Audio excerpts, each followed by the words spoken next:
Dentro del equipo se encuentra nuestro muy estimado y respetado colega Sebastián Barragán, a quien le agradezco que esté aquí en la mesa para hacer un recuento previo a la mesa de análisis que hemos convocado para ver el alcance de todo esto, para poder compartir la discusión necesaria de Televisa Leaks. ¿Qué tipo de implicaciones, qué tipo de alcance tiene todo esto? Bueno, pues tendremos esta mañana una mesa precisamente para este propósito de análisis y de discusión sobre #Televisa Leaks. Sebastián Barragán, buenos días y bienvenido. Gracias por estar aquí esta mañana. Hola Carmen, muy buenos días. Un saludo al público que sigue el programa. Empezar diciendo que esta semana tuvimos la oportunidad de presentar la serie de investigaciones titulada Televisa Leaks, que revela que la televisora más grande en el mundo de habla hispana operaba este grupo clandestino para que se dedicaba a difundir noticias falsas y también a dañar a personajes de la vida pública del país dependiendo de los intereses políticos y económicos de esta empresa. Me gustaría aclarar, Carmen, que esto no se llama Tejado Leaks y esto no se llama Palomar Leaks. Y solo un dato, empiezo con esto. Se trata de Javier Tejado Donde, quien se desempeñaba como vicepresidente de la Oficina de Información a la presidencia de Grupo Televisa. Y la presidencia de Grupo Televisa estuvo en manos de Emilio Azcárraga desde 1997 hasta octubre del año pasado, cuando tuvo que dar un paso atrás por investigaciones de corrupción en el asunto relacionado con la compra de derechos con la FIFA. Entonces estamos hablando de conductas de una empresa que se dedica al ataque y al desprestigio, que apuntan a lo más alto de esta compañía que cotiza en bolsa, tanto en México como en Nueva York. Empiezo por eso. Y bueno, quiero hacer un repaso de algunos de los puntos más importantes que presentamos en esta investigación. Empiezo con el reportaje que revelamos sobre Arturo Saldívar. Revelamos que Televisa estuvo detrás de la campaña que impulsó a Arturo Saldívar a la presidencia de la Suprema Corte, que es el cargo más importante en la esfera, en el mundo judicial. Nosotros logramos documentar que este equipo desde Televisa impulsó ataques contra ministros y contra políticos que eran considerados o vistos como rivales para Saldívar, primero en la carrera para la Suprema Corte y una vez que logró el cargo ya para defenderlo en los asuntos que tuvo que desempeñar a lo largo de ese cargo.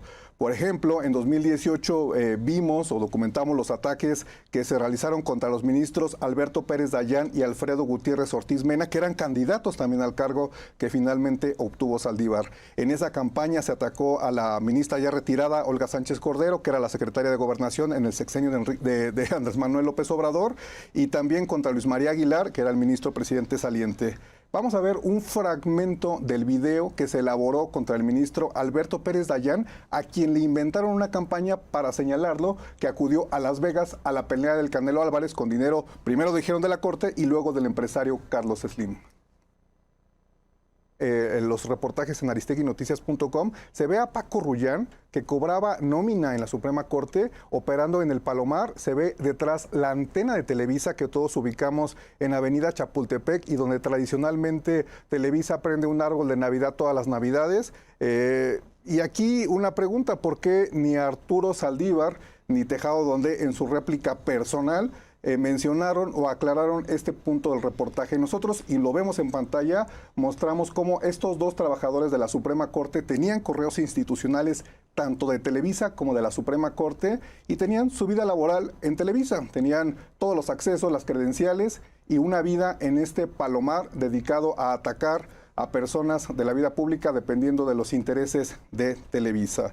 Nosotros, Carmen, vimos los correos que ellos mandaban para tener su vida laboral en todos los sentidos de Televisa, las entradas, las computadoras, los mensajes que llegaron a mandar ellos. Por ejemplo, te muestro uno en pantalla, el de Mariana Franco, que en sus conversaciones con el Palomar llegó a decir: odio a Carmen Aristegui, me ha hecho trabajar 1000. Es una de las trabajadoras de Palomar que se dedicaba a armar campañas de desprestigio y a monitorear este programa. Entonces, este programa le daba mucho trabajo al grupo de Palomar de Televisa. Entre otros aspectos, pudimos revelar que Televisa estuvo detrás de la campaña de TikTok de Arturo Saldívar, incluyendo los consejos para hacerlo bien, para desempeñarse bien en estas redes sociales, además de que estuvo impulsado con bots en cada paso que dio mientras estuvo al frente del Poder Judicial. Hago un punto y aparte y quiero presentarles al público el reportaje que nosotros, el caso West Hill que pudimos presentarles desde el domingo en la noche.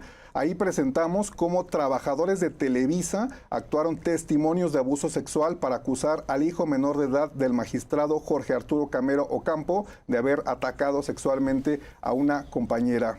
Los testimonios, Carmen, se grabaron en instalaciones de Televisa y participan directamente los trabajadores del Palomar.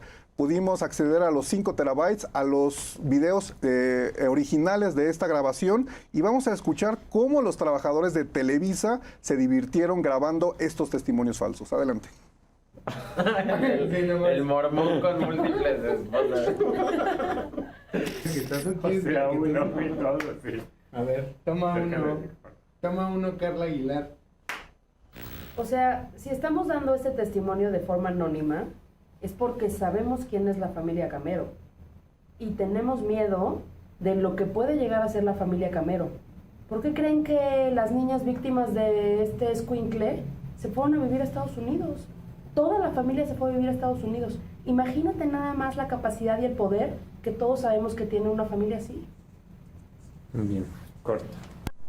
Estos, Carmen, son trabajadores de Televisa en oficinas de Televisa actuando testimonios para acusar a un menor de edad de una agresión sexual.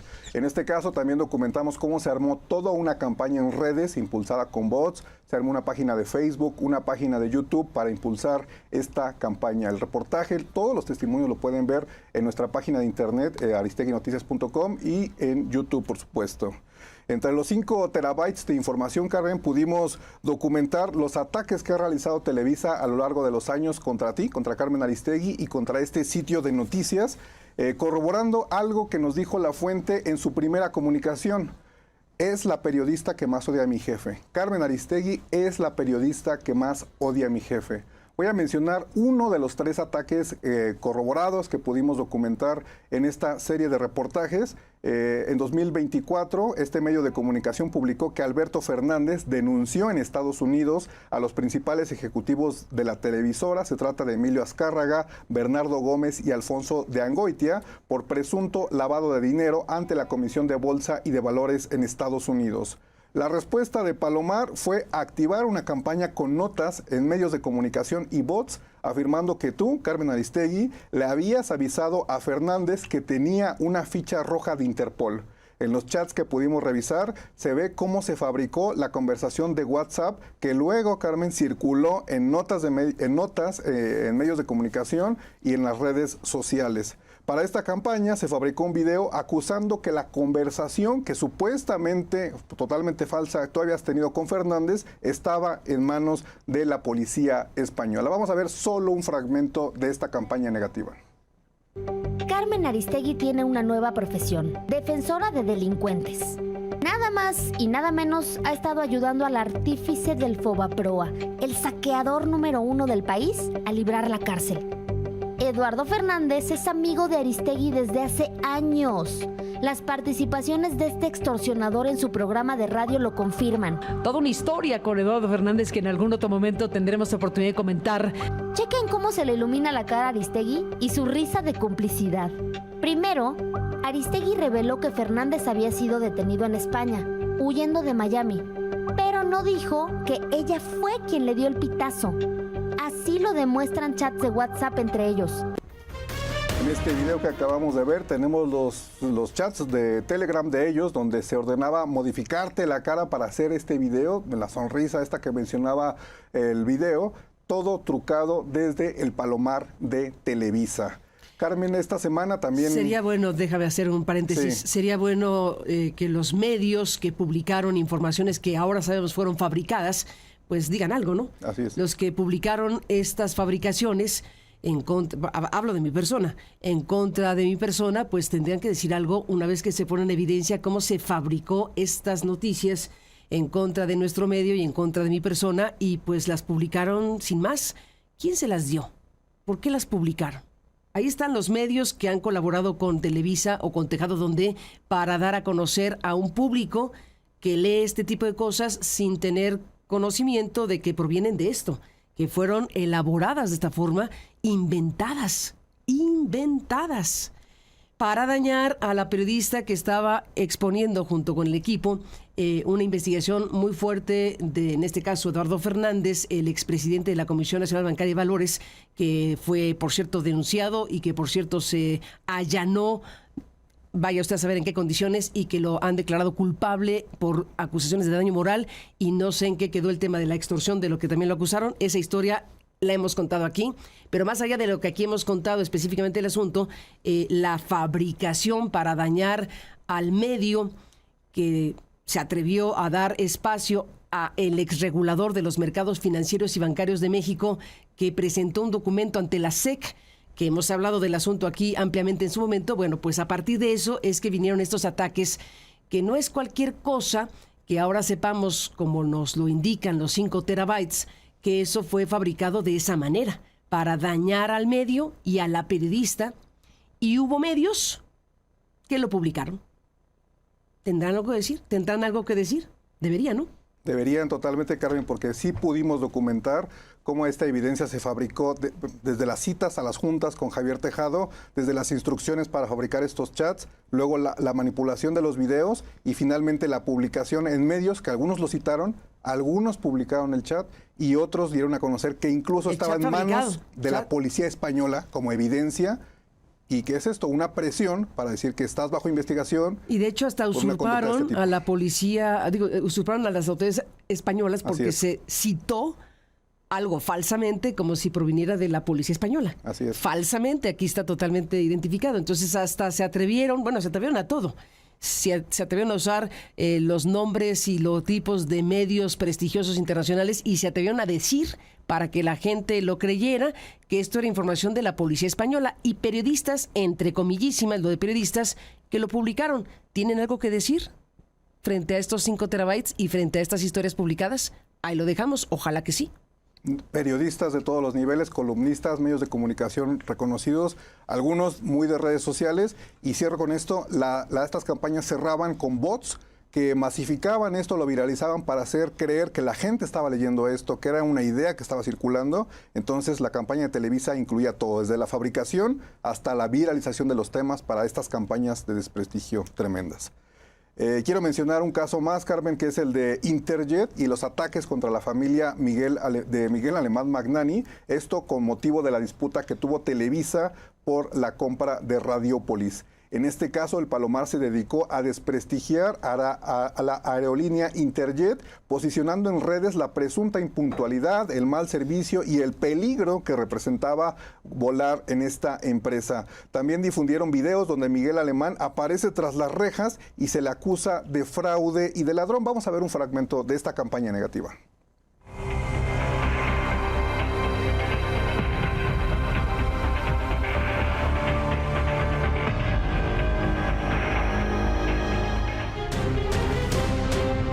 Sin embargo, Carmen, en los 5 terabytes pudimos apreciar decenas de campañas contra el empresario Carlos Slim, con quien Televisa mantiene competencia en temas de telecomunicaciones, aunque está documentado que en 1997 Slim y su banco Inbursa fueron cruciales para que Emilio Azcárraga pudiera tomar el control de las acciones de esta televisora. Decenas de campañas, les digo, voy a mencionar una para este recuento que estamos haciendo. En 2021, tras el desplome de la línea 12 del metro de la Ciudad de México, el Palomar realizó una campaña de desprestigio para responsabilizar a la campaña de Slim de este hecho. Para ello hicieron varias cosas. Empiezo diciendo que trucaron una portada de The New York Times, el diario de Estados Unidos, señalando a Carso como único culpable de la muerte de estos 26 ciudadanos mexicanos. Juan Manuel Torres, quien es socio de Metrix y entonces era ejecutivo de Televisa, comunicó un video que se estaba fabricando. Iban las correcciones y venían de la oficina de Javier Tejado a través de sus principales ejecutivos para el editor de video, y una instrucción, Carmen, que se dio en este caso era no destacar el logo de ICA en este derrumbe para no hacerlos parte de las responsabilidades. La instrucción era: no destacar a ICA, solo destacar a Carso. Y esto es importante porque un reportaje reciente del periodista Matthew Turlier Espléndido. demuestra que los ejecutivos de Televisa, Bernardo Gómez y Alfonso de Angoitia, tomaron el control de la empresa ICA junto al empresario David Martínez, quien recientemente también se convirtió en accionista. accionista de Televisa, tiene el 7.8 de las acciones de Televisa. En la pantalla vemos la idea original del video, que era destacar el logo tanto de ICA como de Alstom y de Carso. Y la instrucción de Palomar fue: no hay que destacar a ICA porque ICA ya estaba tomado por los accionistas de Televisa. Los ejecutivos. Es importante decirlo. Los ejecutivos de Televisa, los accionistas de Televisa, ¿qué dirán de todo esto? Los que tienen la propiedad de Televisa porque es una empresa pública, los inversionistas, ¿qué dirán de todo esto? Pero bueno, en este caso los ejecutivos de Televisa se apropiaron de ICA. Y una vez que se apropiaron de ICA, ICA empezó a respirar y a recibir muchísimos contratos del gobierno de López Obrador, por cierto. Así es, Carmen. Cosas que llaman la atención es que a este día, viernes, no tenemos un comunicado institucional de Televisa con los sellos de Televisa reaccionando a esta investigación. Y se trata de las conductas institucionales, pero también personales, porque aquí se trata de los ejecutivos que realizan este tipo de operaciones y que tienen varias finalidades. En este caso, documentamos lo que hizo Palomar para defender o sacar a ICA, que ya es de los ejecutivos de Televisa, de esta campaña de desprestigio que estaba dirigida contra el empresario Carlos Slim. Carmen, entre los casos que pudimos determinar, también podría hablar de decenas. Se trata. El ingeniero Slim se cebaron contra él, ¿eh?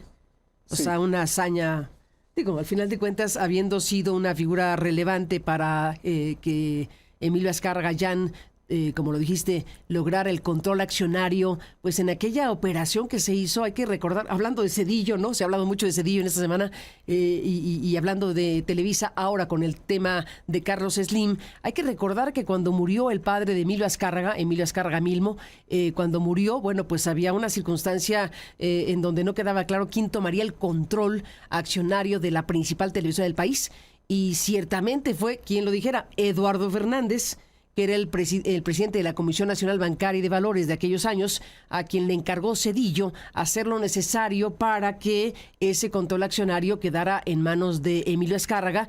Y después, bueno, pues ya subió a sus amigos, que son Bernardo Gómez y Alfonso de Angoitia y demás cuestiones. Y aquí tenemos un tramo de la historia. Ahora que están recordando Fobaproa, que es muy importante Fobaproa sin duda, hay que recordar también qué pasó con Televisa en aquellos años y el control accionario y qué papel jugó Carlos Slim en todo esto. Más allá de que puedan ser competidores en tal o cual cosa, pues quienes hoy dirigen Televisa, pues parecen olvidar esa parte de la historia y han arremetido, según la información que se puede observar en los 5 terabytes, pues han arremetido durísimo contra Carlos Slim, el hombre más rico de México y buena parte del mundo. Estamos hablando de algo que queda exhibido a partir de esta investigación y muestra cómo, pues desde estas catacumbas de Palomar, pues se pudieron hacer cosas como las que se hicieron para atacar a Carlos Slim de esta manera. No sabemos qué tipo de circunstancia hay de competencia económica o competencia de telecomunicaciones o lo que hubiera. Más allá de la competencia per se, que es natural en cualquier economía, entre personas que invierten en estos sectores como las telecomunicaciones y el fútbol y demás cuestiones, bueno, estamos hablando de la manera de atacar a alguien para dañarlo, ¿no? Para dañarlo en su reputación, para dañarlo en su credibilidad, para dañar empresas, para dañar de manera calculada, con recursos y con elementos como los que nos muestra los 5 terabytes de Televisa Leaks. Yo creo que es importante subrayar también esto. Así es, Carmen. Si nos enfocamos en Carlos Slim, las campañas fueron constantes por el tema de Telmex contra Telcel, por el asunto de los derechos. Por ejemplo, Televisa activó una campaña muy fuerte, y la línea 12, por ejemplo, cuando había amenazado sus derechos del fútbol, Las campañas fueron durísimas contra Slim, contra Telcel. Hay decenas de campañas con bots, con memes, con información falsa, contra Telmex ni se diga. Y la figura de Carlos Slim era utilizada por este Palomar como un lugar común para intentar afectar a otros personajes. Por ejemplo, en la campaña contra el ministro Pérez Dayán se le usaba constantemente. Era un lugar común. Sí. Slim, una figura recurrente de Televisa para intentar dañar tanto a él como a otros personajes. Era uno de los lugares comunes. Carmen, nos enfocamos también esta semana en revelar las campañas que ha hecho Televisa contra Ricardo Salinas Pliego y contra TV Azteca, que aunque han sido documentados que es un duopolio, que han actuado como un duopolio a lo largo de las décadas, también mantienen cierta competencia en asuntos de rating y en asuntos comerciales, incluso de telecomunicaciones. Vemos en pantalla que la campaña que se le hizo en 2017 a Salinas Pliego, el Palomar de Televisa se dedicó justo cuando estábamos en la tragedia del sismo a fabricar información falsa. Vemos en la pantalla el cheque que le inventaron a Salinas Pliego. En el original, él firmó en ADN 40, su televisora, un cheque con ayuda para los damnificados, y el Palomar de Televisa trucó el cheque. Nosotros tenemos el Photoshop donde se le añadió Banco Azteca a este cheque para difundir una campaña acusándolo que en realidad su apoyo no era legítimo. Nosotros tenemos cada elemento de cómo se viralizó esa campaña, con bots, con páginas pagadas, tanto en Twitter como en Facebook, para dañar precisamente a Ricardo Salinas Pliego. En este mundo también logramos presentar los reportajes, el ataque que se realizó contra el productor Alberto Ciurana, que creo que si le digo... Oye, en el caso de Ricardo Salinas Pliego sí contestó suavecito, ¿no? Casi tibio. Apenas mandó unos tweets, me parece. Sí, mandó un mensaje donde decía que, bueno, pues que sí, pero que eso viene de arriba. Punto. Sí, no se metió más con el tema. Eso fue el lunes y martes de esta semana. No tuvimos una respuesta contundente del empresario, que es competencia directa, que podría ser competencia directa, y del que sí podría esperarse, me parece, una respuesta más contundente, porque ha sido una guerra abierta. Interesante. Interesante el silencio. No fue tanto silencio. De él como de otros. No fue un silencio, porque sí subió un mensaje ahí que sí respondió y dijo algo así como que viene de arriba. Todo esto que viene de arriba, pero desestima un poco la gravedad y el asunto. Me llamó la atención. Ahí lo dejamos. Ahí lo dejamos. Ahí lo dejamos. En este mundo, en este ambiente, también las campañas contra Alberto Ciurana. Fue tibio quien no lo es. Quien no lo es contra todos los demás, ¿no? Me parece. Alberto Ciurana, si le decimos productor, creo que nos quedamos corto. Era conocido como el genio de la televisión. Es un ejecutivo que estuvo en puestos relevantes de Televisa durante prácticamente toda su carrera, pero en 2017 dio un giro y decidió unirse a TV Azteca, donde empezó a impulsar los programas que igualaron o superaron a Televisa en los niveles de audiencia. Durante esa campaña, que fue titulada Mi Villano Favorito, le lanzaron bots para decir que sus programas eran un fracaso, y además se le relacionó con escándalos sexuales. Por ejemplo, se dijo que él estaba detrás del acoso a las mujeres que participaron en la producción El Poder del Amor, y también, como lo mencionábamos más temprano, se le relacionó con el presunto hackeo al futbolista Luis Roberto Alves Sague y a la conductora Patti López de la Cerda, a quienes, por cierto, como lo presentamos más temprano, también les realizaron campañas de desprestigio aprovechando directamente el material íntimo.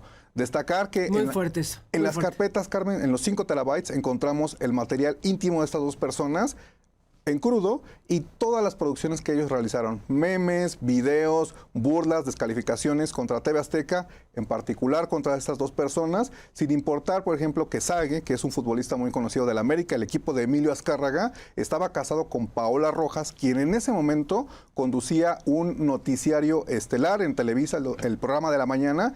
Eso no detuvo a ninguna persona del Palomar. Parece que ese tipo de consideraciones no se hacían en ese espacio.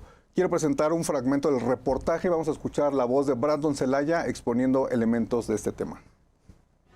En el documento Reporte Final Mi Villano Favorito, se consignó que el equipo de Tejado Donde estuvo detrás de 24,000 tweets en contra de Ciurana, que tuvieron un alcance de 16 millones de personas. Además de 20 posts en Facebook con un alcance de 2 millones. Y más de 45 notas indexadas en Google, alcanzando a más de 18 millones de personas. revelamos, Carmen, revelamos en esta serie de reportajes. Entiendo que un familiar de Ciurana ha hecho declaraciones en un medio de comunicación en Miami, ¿cierto? En Miami. En Miami ha dicho, pues sí, sabíamos que había aquí una campaña negra contra Ciurana. Él falleció. Yo tuve un error el otro día que tuve, el magistrado Camero falleció de cáncer y Ciurana falleció de COVID. Así es. De COVID. Hago la aclaración respecto al origen de la muerte de Ciurana, pero bueno, hecho este punto, hubo una declaración pública en un medio de comunicación en Miami del hermano, me parece. Así es, del hermano, quien dice, nosotros estábamos enterados de todo esto, nosotros prácticamente sabíamos de dónde venía, su salida de Televisa fue muy dura y este reportaje confirma lo que sabíamos dentro de la familia, ¿no? Un dato importante, una confirmación que habrá que escuchar. Carmen, en la serie de reportajes revelamos cómo Televisa usa los logos y marcas de medios de comunicación legítima y claramente acreditados, hablamos de la cadena CNN y de New York Times, para sus campañas de manipulación y sus campañas de noticias falsas. En estos casos, el editor de video recibía la instrucción de clonar las identidades gráficas de los medios para presentar notas falsas y ataques contra sus competidores. Vamos a destacar un fragmento del caso West Hill, donde se fabricó un video con la imagen de CNN y para presentarlo y viralizarlo en las redes sociales. Adelante. Me permite cerrar con documentos que hemos presentado en los reportajes, Carmen, pero que me gustaría mucho que el público se quedara con ellos en la mente. Son 5 terabytes, son miles de archivos, miles sí, hay de otros archivos, personajes Carmen. de menor alcance que ya aquí no salen en el programa en vivo porque no caben, pero están ahí en nuestro portal. Así es. Y está abierta la réplica para quien quiera mandar una carta, un mensaje, lo publicaremos en nuestro portal. Y para efectos prácticos, pues este es el recuento de los que hemos estado destacando en estos últimos días. Así es, Carmen, los invitamos a que revisen toda la información en aristeguinoticias.com, donde publicamos un documento importante, un documento confidencial de Televisa, de los que pudo acceder el grupo Palomar. Se trata de que Televisa realiza continuamente análisis de la información y de la opinión que tiene el público sobre la televisora. Y en septiembre de 2019, con motivo de los 2 años que se cumplían de la cobertura de Frida Sofía, la niña que no existió y que Televisa infló a través de una cobertura en vivo desde la escuela donde estaba esta Televisa y las niña. autoridades, aquí hay que decir, ¿no? Televisa y la Marina. La Marina fue quien daba información respecto a lo que ocurría con la niña y Televisa acaparó la cobertura. Los demás medios dimos seguimiento a lo que las autoridades estaban diciendo. O sea, eran las versiones oficiales exponenciadas por la televisora que tuvo prácticamente la información en exclusiva. Y bueno, pues se desató un caso impresionante de Frida Sofía en un momento donde los medios ocupamos una parte relevante de nuestras coberturas por el caso de la niña y pues al final de cuentas en este medio de comunicación, así como dimos las noticias que daban las autoridades sobre Frida Sofía, aquí mismo desmontamos esa mentira. La niña Frida Sofía no existió nunca y eso lo tuvo que reconocer la propia autoridad en la Marina y es una historia bastante grave que queda ahí en los anales de la historia de los medios y el papel que jugó cada quien. Después de las entrevistas que tú hiciste en esa cobertura, Televisa también activó una campaña para desprestigiarte. Está presentado en el reportaje que subimos esta semana. Pero 2 años después, Televisa seguía con la espina clavada, vamos a decirlo de esa manera, y mandaron realizar un estudio de cómo veía el público, cómo percibía el público a la televisora. Y en septiembre de 2019 generaron este documento que vamos a ver en pantalla. Y este documento resume que 92% de las personas mantenían una actitud negativa hacia Televisa por este asunto. Y leo textual un párrafo. Acusan que Televisa es una empresa que desinforma y manipula a la población. Consideran una bajeza el caso Frida Sofía. Y partiendo de este documento, Carmen, yo confieso que me gustaría saber cómo está el balance informativo que deben tener los ejecutivos de Televisa sobre la investigación Televisa Leaks. Y también que me gustaría conocer los chats del grupo de comunicación de Palomar en estos momentos, los cuales esperamos conocer en algún momento. Estos actuales lo veo difícil, pero los anteriores aquí los tenemos en estos 5 terabytes. Sebastián Barragán, gracias por este recuento de lo que se ha presentado aquí en estos últimos días. Después de estos mensajes